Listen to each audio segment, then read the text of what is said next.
experiencing right now is really no different than any time we welcome a new administration.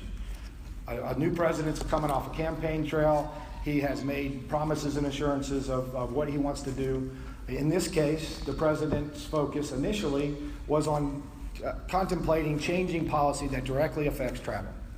And so that has created some challenges. But as I said earlier, among all the conversation that's being had, among all the 24/7 news cycle, we're really dealing with much of a perception versus a reality issue.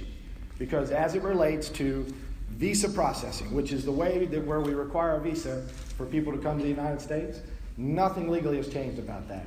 And literally, excuse me? It is the damage of the propaganda. So, what our relevance and who we are as our nation's storyteller, the footprint that we have around the world, now in 40 markets, the relationships we have not only through travel trade and travel media, but direct to consumers, gives us a unique opportunity to tell people about what is the actual change in travel policy versus what is everybody talking about or perceived changes. So we're watching an administration come on board and deal with that, but we're also making sure that the accurate message of what has happened is communicated. And we tell our friends in markets where we have embassies and consular offices that the best way you can find out about, has anything changed about how you're going to plan your trip or enjoy your trip when you come, to go talk to those individuals, because those resources that we have in market are amazing resources. Yes, sir. The process we have here, and as far as budgeting goes, there are two legal things that affect us. One was our authorization, which created our organization, created our funding source, created our path from our funding source to us, and allowed us to draw down on $100 million a year. But by the way, we're not given anything. We have to bring a dollar to get a dollar. So it's a public-private partnership that brings that much money to the table, and then we deploy that around the world, and with ROI that is demonstrated by the study.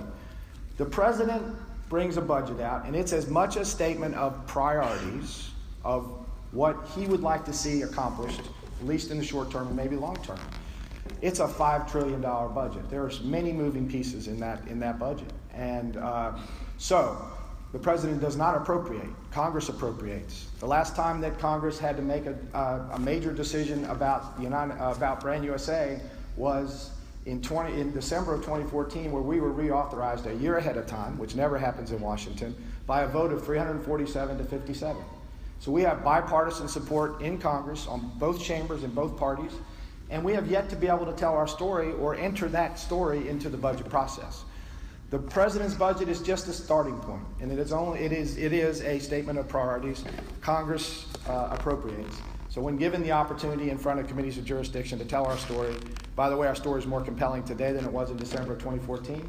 So we feel pretty confident that when you look at how our government is looking to cut $1 trillion, there's not $1 trillion in the budget to cut. And the only way a government is going to be able to do everything it wants to do with the resources it has is examples like Brand USA, where you're leveraging public resources in partnership with private resources.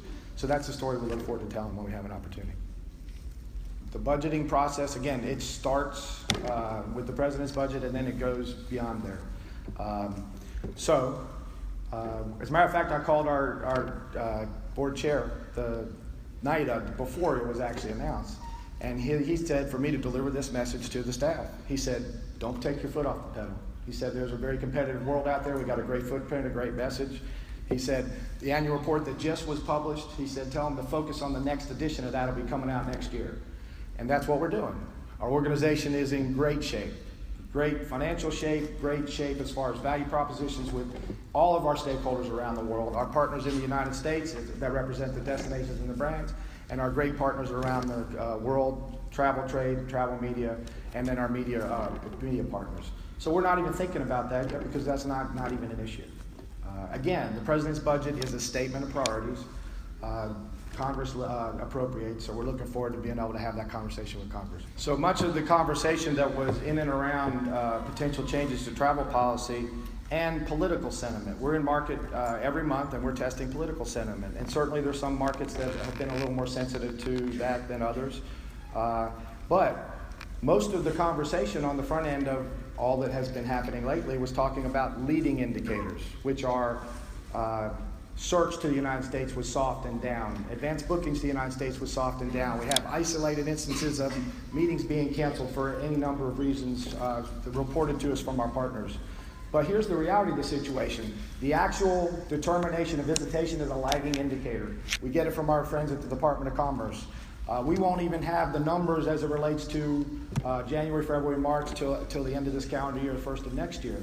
But so far, we've not seen any demonstrated actual proof that people aren't coming. I think one of the things you said in leading to your question is what makes the United States hasn't changed. As a matter of fact, what you're watching is what makes us the United States, and not just us, but a lot of countries that are a democracy.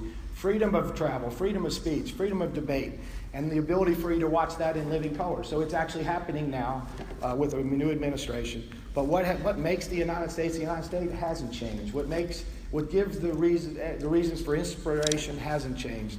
And all the vastness of the experiences and the opportunity hasn't changed. So we continue to focus on that and allow the administration to navigate changes in potential policy as they will, but we're going to make sure that the accurate and timely information is put out there.